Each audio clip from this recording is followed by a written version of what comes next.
በሁለት ዲፕሎማቶች መንደር በአፍሪካ ሲዲሲና በቻድ ኤምባሲ መሃል በማራኪ የኮሪደር ልማት ደምቆ የሚታየው ዲኤምሲ ሪል ስቴት ግንባታቸው ከ30 እስከ 40% በደረሱ የዲያስፖራ ብሎኮች ላይ ታላቅ ቅናሽ መደረጉን እያበሰርን በካሬ ከ78 ሺህ ብር ጀምሮ ከባለ 1 እስከ ባለ 4 መኝታ ቤቶችን ከአነስተኛ ወለል ጀምሮ በመረጡት የፍሎር አማራጭ ማግኘት ይችላሉ። እስከ 60% በሚደርስ የረጅም ጊዜ ባንክ አማራጭ ከወለድ ነፃ አገልግሎት ጋርም አመቻችተናል። ቀድሞ ለሚመጡ 5 እድለኞች እስከ 30% የሚደርስ ታላቅ ቅናሽም አዘጋጅተናል። የሽያጭ ባለሙያዎችን ለማግኘት በ0982 67 27 27 ላይ እንዲሁም በ0939 96 96 65 ላይ አሁኑኑ ይደውሉ።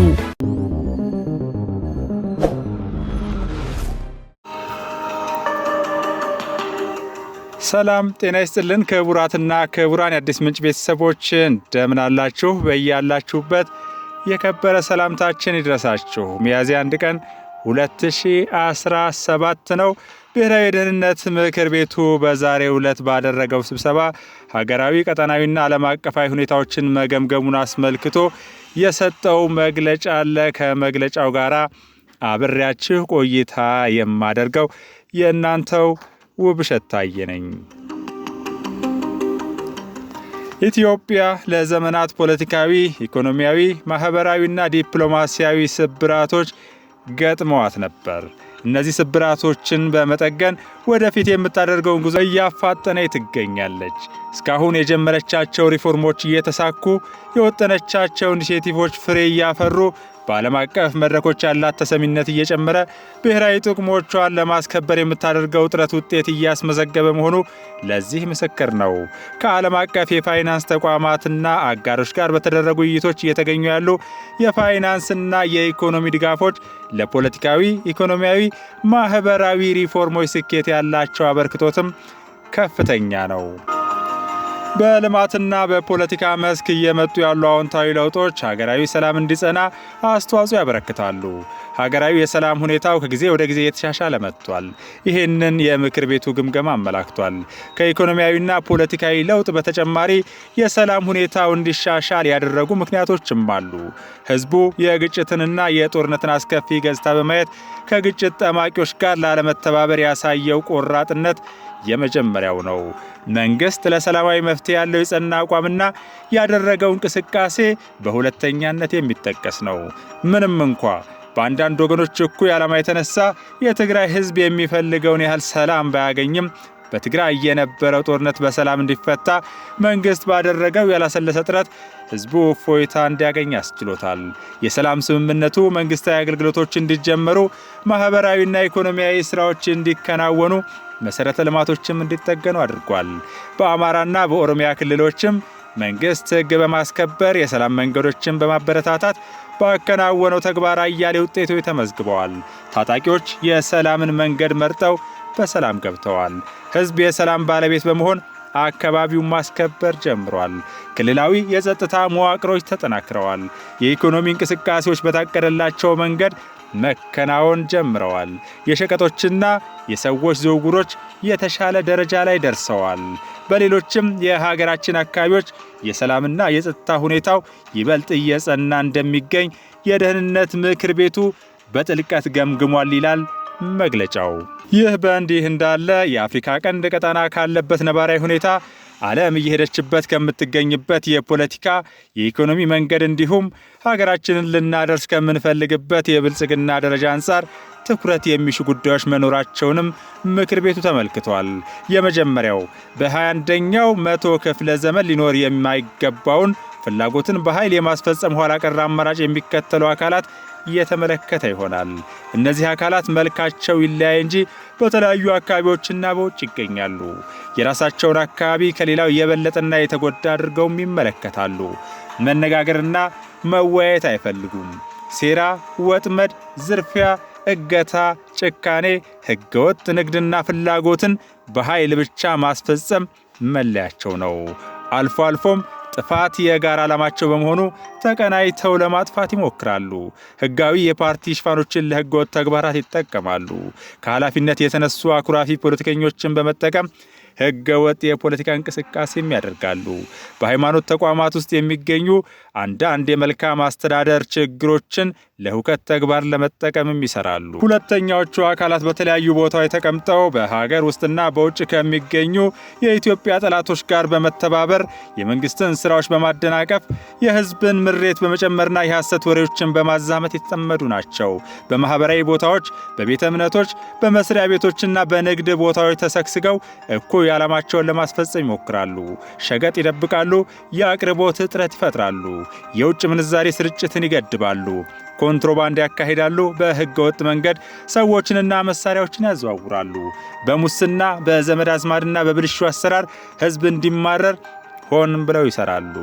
ሶስተኛዎቹ የሐሰት ፕሮፓጋንዳውን የሚመሩ ክንፎች ናቸው። መደበኛውንና ማህበራዊ ሚዲያ በመጠቀም የህዝብን ሰላም ይረብሻሉ። በጦር ሜዳ ሲሸነፉ፣ ሴራዎቻቸው ሲከሽፉባቸው፣ በሰልፍና በአመጽ የሚወድቅ መንግስት ሲያጡ የመጨረሻ አማራጫቸውን በመጠቀም ላይ ይገኛሉ።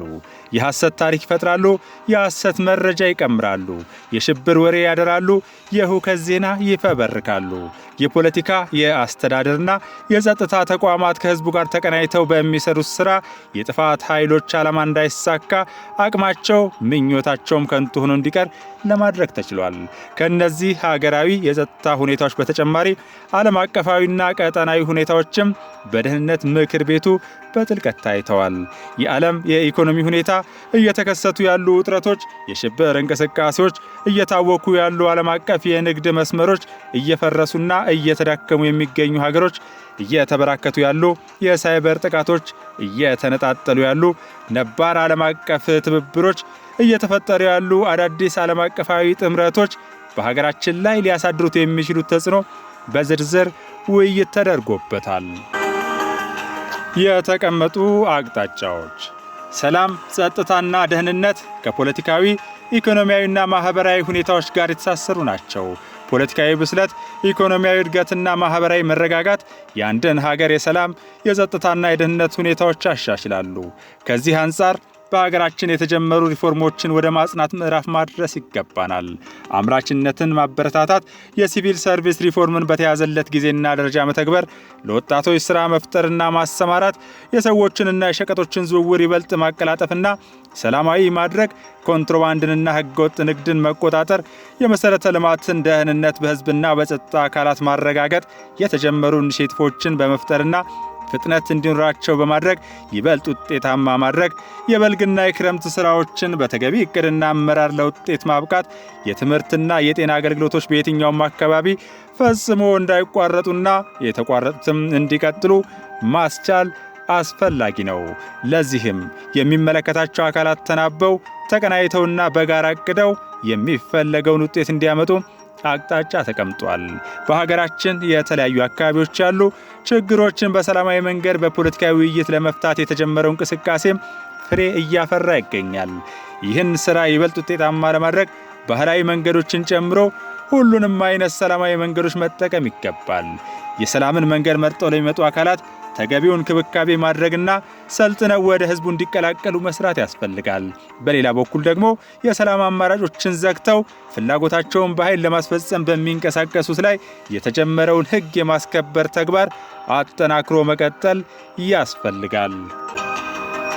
ከኢትዮጵያ ጠላቶች ተልዕኮ እየተቀበሉ በሀገር ውስጥ ችግር ለመፍጠር የሚጥሩ ባንዳ ኃይሎች ከዕለት ወደ ዕለት አቅማቸው እየደከመ ተቀባይነታቸውም እየከሰመ መጥቷል። የገንዘብና የሰው ኃይል ምንጫቸው እየነጠፈ ነው። ነገር ግን ፈጽመው እስኪጠፉ ድረስ ህግ የማስከበር የሰላም አማራጮችን አማወጦ የመጠቀምና ህዝብን የማንቃት ስራዎች ወሳኝ ናቸው። ይህን ካለፈው በበለጠ ለማከናወን የሚያስችል ስልትና አቅጣጫም በደህንነት ምክር ቤቱ ተቀምጧል። ለዚህም የሚመለከታቸው የፌዴራልና የክልል አመራሮች በእቅድ የተቀመጠውን ፈጥነው በመተግበር ውጤት ማምጣት እንዲቻል አቅጣጫ ተቀምጧል። በተለያዩ መዋቅሮች ተደብቀው ሽብር የሚነዙ የመንግስትን ስራ የሚያስተጓጉሉና ህዝብን የሚያማርሩ የተለያዩ ሚዲያዎችን በመጠቀም የሐሰት መረጃ የሚያሰራጩ አካላትን በመረጃና በማስረጃ ላይ ተመስርቶ ለማጥራት የተከናወነውን ተግባር ምክር ቤቱ በአድናቆት ተቀብሎታል። አሁንም ቢሆን ግን እነዚህ አካላት ለማወቅ ለህግ ለማቅረብና ለማጥራት የሚያስችል ስራ ይፈልጋል። ለዚህም በህግ በጸጥታና በሌሎች አካላት የሚከናወነው ተግባር ተጠናክሮ መቀጠል እንዳለበት ምክር ቤቱ ወስኗል። ከሚመለከታቸው የሀገር ውስጥና የውጭ አካላት ጋር በመነጋገር እነዚህን የወሬ ጌቶች ለሕግ ለማቅረብ የተጀመሩ ስራዎች ይበልጥ መቀጠል አለባቸው። ሐሰተኛ መረጃዎቻቸውን ሕዝብ እንዲያውቅ የማድረጉ ተግባር አቅምና ስልት ጨምሮ መከናወን አለበት። ከዚህ ባሻገር አግባብነት ባላቸው የሀገራችን ሕጎች አማካይነት ተገቢውን ሕግ የማስከበር ሥራ ለመስራት የሚመለከታቸው ሁሉ አቅደውና ተደራጅተው ተቀናይተው እንዲሰሩ አቅጣጫ ተቀምጧል። የተደራጁ የኢኮኖሚ ወንጀሎችንና አሻጥሮችን ማምከን ብሎም ፈጻሚዎቻቸውን ለሕግ ማቅረብ ወቅቱ የሚጠይቀው ተግባር ነው። ከየትም አቅጣጫ የሚነሱ ሕገ ወጥ የሰዎች የሸቀጦችና የመሳሪያዎች ዝውውሮችን የሚከላከሉና የሚያስተካክሉ ሕጋዊና ተቋማዊ አሰራሮችን መዘርጋት ተገቢ ነው። የገንዘብ የኢኮኖሚና የአስተዳደር ተቋማት ከጸጥታ አካላት ጋር በመቀናጀት አስፈላጊውን አስተዳደራዊና ሕጋዊ እርምጃዎችን እንዲወስዱ አቅጣጫ ተቀምጧል። የኢትዮጵያን ዓለም አቀፋዊ ተሰሚነት የሚያሳድጉ የዲፕሎማሲ ውጤቶች እየጨመሩ መጥተዋል። ይህን ይበልጥ በማስፋትና በማጠናከር የኢትዮጵያን ብሔራዊ ጥቅም በዓለም አቀፍ ደረጃ ማስከበር ተገቢ ነው። በተለይም ደግሞ የኢትዮጵያን የባህር በር የማግኘት መብት ለማስከበር ዲፕሎማሲያዊ፣ ሕጋዊና ሰላማዊ መንገዶችን መሰረት አድርጎ የተጀመረው ሥራ በተጀመረው ግለት እንዲቀጥል የሚያስችል አቅጣጫም ተቀምጧል። በአፍሪካ ቀንድ ቀጣና ያለው ሁኔታ እንዲረጋጋ፣ ለሕዝቦች ኢኮኖሚያዊና ማኅበራዊ ትስስርና እድገት ምቹ እንዲሆን፣ ውጥረቶች እንዲረግቡና ችግሮች በሰላማዊ መንገድ እንዲፈቱ ኢትዮጵያ የያዘችው አቋም ለዘላቂ ሰላምና እድገት ቁልፍ መሆኑን ተመልክተናል። በመሆኑም በቀጣናው ላይ ተገቢ የሆነውን ሚና ለመጫወት የሚያስችለን አቅጣጫ በምክር ቤቱ ተቀምጧል። ኢትዮጵያ በአሁናዊ የዓለም ፖለቲካዊና ኢኮኖሚያዊ ሁኔታ ውስጥ የፖሊሲ ነፃነቷን አስጠብቃ ጥቅሞቿን አስከብራ ተገቢ ሚናዋን እንድትጫወት የተሰጠው ጥበብ የተሞላው አመራር የሚደነቅ ነው። ይኸው ጥበባዊ አመራር አሁንም ተጠናክሮ ኢትዮጵያ ዓለም አቀፋዊ ሁኔታዎችን ሁሉ ተሻግራ ተገቢ ሉዓላዊ ደረጃዋን እንድትይዝ ያደርጋል የሚል ጽኑ እምነት አለን። ሕዝባችንም ሰላሙን በመጠበቅና በማስከበር የጀመረውን አኩሪ ተግባር እንዲያጠናክር በዚሁ አጋጣሚ አደራ እንላለን። ወደ ሰላማዊ መንገድ የሚመጡ ታጣቂዎች ከዕለት ወደ ዕለት ቁጥራቸው እየጨመረ ነው። እነዚህን ታጣቂዎች ተቀብሎ ወደ ሰላማዊ ሕይወት ለመመለስ የህብረተሰቡ ተሳትፎ ምትክ የሌለው ነው። በመሆኑም ለዚህ ሥራ የተቋቋሙ አካላት ከማኅበረሰቡ ጋር ይበልጥ ተቀናይተው እንዲሰሩ አቅጣጫ ተቀምጧል። በኃይልና በአመፅ ፍላጎትን የማስፈጸም መንገድ ከሽፏል። ውጤት እንደማያመጣም በተግባር ታይቷል። ይህንን መንገድ በማወቅም ሆነ ባለማወቅ የተቀላቀሉ ወገኖች ወደ ሰላማዊ የሐሳብ መድረክ እንዲመጡ ጥሪ እናደርጋለን። መንግሥት ለሰላማዊ ውይይት ዛሬም ዝግጁ መሆኑን ደጋግመን እናረጋግጣለን። የጸጥታና የደህንነት ተቋማት የሀገርን ሰላምና ደህንነት ለመጠበቅ እየከፈሉት ያለውን መስዋዕትነት ምክር ቤቱ አድንቋል። የሀገራችን ሁለንተናዊ ብልጽግና እስኪረጋገጥ ድረስ የጀመራችሁትን የአርበኝነት ተግባር እንድታጠናክሩ ደግመን አደራ እንላለን። ዓለም አቀፉ ማህበረሰብ የኢትዮጵያን የሰላምና የልማት ሥራዎች በመደገፍና እያስመዘገበች ላለችው ለውጥ ዕውቅና በመስጠት ላደረገው አስተዋጽኦ ምክር ቤቱ ያመሰግናል። ኢትዮጵያ በቀጣናው በአህጉሩና በዓለም አቀፍ ደረጃ ሰላምንና ደህንነትን ለማረጋገጥ የነበራትንና ያላትን ከፍተኛ ሚና በመረዳት ዓለም አቀፉ ማህበረሰብ ሁለንተናዊ ድጋፉን አጠናክሮ እንዲቀጥል በዚሁ አጋጣሚ አደራ እንላለን። የሀገራችን ብልጽግና አይቀሬ ነው። ከጅምሩ የተገኙ ውጤቶችም ይህንኑ ይመሰክራሉ። ሪፎርሞቻችንና ኢኒሼቲቮቻችን ፍሬ እያፈሩ ናቸው። ፈተናዎች እያለፉ፣ ቋጠሮች እየተፈቱ፣ ችግሮች እየተቀረፉ በመሄድ ላይ ናቸው። የኢትዮጵያ ቀጠናዊ አህጉራዊና ዓለም አቀፋዊ ሚና ይበልጥ እየተጠናከረ መጥቷል።